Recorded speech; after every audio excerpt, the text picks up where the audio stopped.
हरिओम। तो आज हम सीखेंगे एक नया आसन जिसका नाम वज्रासन। स्वस्तिक आसन तथा पद्मासन के समान वज्रासन को भी ध्यानात्मक आसन माना गया है, क्योंकि इस आसन में बहुत अधिक समय तक स्थिर रूप से तथा सुखदायक रीति से बैठा जा सकता है। इस आसन में बैठकर प्राणायाम का अभ्यास भी किया जा सकता है। मुस्लिम समाज में नमाज पढ़ते समय इसी आसन में बैठने की प्रथा है। इस आसन का नाम वज्रासन अवश्य है, परंतु देवताओं के शस्त्र वज्र से इस आसन का कोई संबंध नहीं। आसन स्थिति की पूर्व स्थिति है बैठक स्थिति, तो इसे 3 अंकों में लेना है और 3 अंकों में छोड़ना है। तो अब जानते हैं कि इसका हमारे शरीर पर क्या प्रभाव होता है। इस आसन में शरीर के साथ चित्त की स्थिरता भी साध्य होती है। इसीलिए इस आसन का उपयोग ध्यान धारणा का अभ्यास करने के लिए किया जाता है। प्राणायाम के अभ्यास के लिए श्वसन इंद्रियों का स्वतंत्र रहना आवश्यक है। इस आसन में ये श्वसन इंद्रियां स्वतंत्र होती हैं, इसीलिए इस आसन की स्थिति प्राणायाम के अभ्यास के लिए भी उपयुक्त है। जब हम प्रार्थना करते हैं तो हमारा जो मन है वो स्थिर होना चाहिए। जैसे हम सोचते हैं कि हम सिर्फ भगवान को याद करें, तो जब हम पद्मासन या पलथी या फिर वज्रासन में बैठते हैं तो हमारी जो नाड़ी है वो स्थिर होती है, हमारी जो चित्त है वो यहाँ वहाँ भटकता नहीं। इसीलिए इसका उपयोग प्राणायाम के अभ्यास के लिए भी किया जाता है। पैरों को विशेष रूप से मोड़ने के कारण इस आसन में एक विशेष बंध का निर्माण होता है। इस कारण कमर से नीचे के शारीरिक भाग के रक्त परिसंचरण पर कुछ मात्रा में नियंत्रण रखा जा सकता है। इसीलिए शीर्षासन के अभ्यास के पश्चात इस आसन को कुछ समय के लिए ज़रूर किया जाता है। अब विशेष सावधानी क्या है।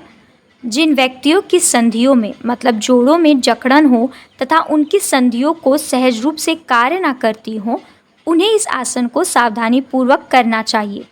अन्य आसनों के अभ्यास संधियों की जकड़न दूर होने के पश्चात इस आसन का अभ्यास करें। इस आसन को एकदम करने से जोड़ों में पीड़ा होगी, इसलिए सावधानी रखना आवश्यक है। तो जिनके जोड़ों में तकलीफ़ है वो ये आसन धीरे धीरे करें, फिर उसके बाद जब उन्हें प्रैक्टिस हो जाए तो ही आसन का पूर्व अभ्यास करें। इसकी कालावधि क्या है, तो इसकी कालावधि है 5 मिनट, लेकिन आप शुरू में इसे 1 या 2 मिनट तक टिका सकते हैं। तो चलिए देखते हैं इस आसन को करना कैसे है। 1,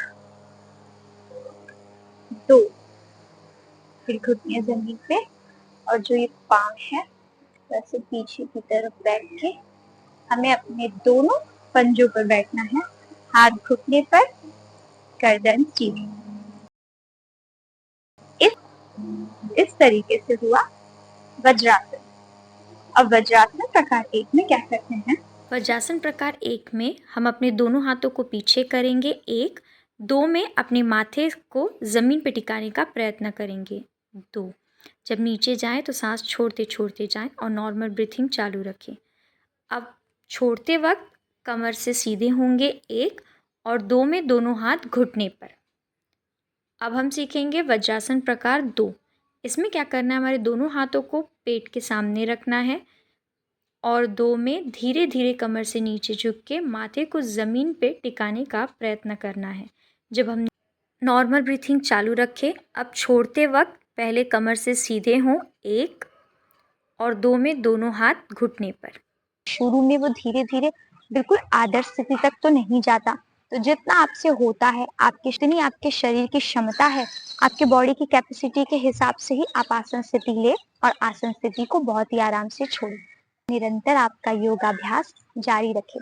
अगर आपको वीडियो अच्छी लगी हो तो लाइक, शेयर, सब्सक्राइब और कमेंट करना ना भूलें। हरिओम।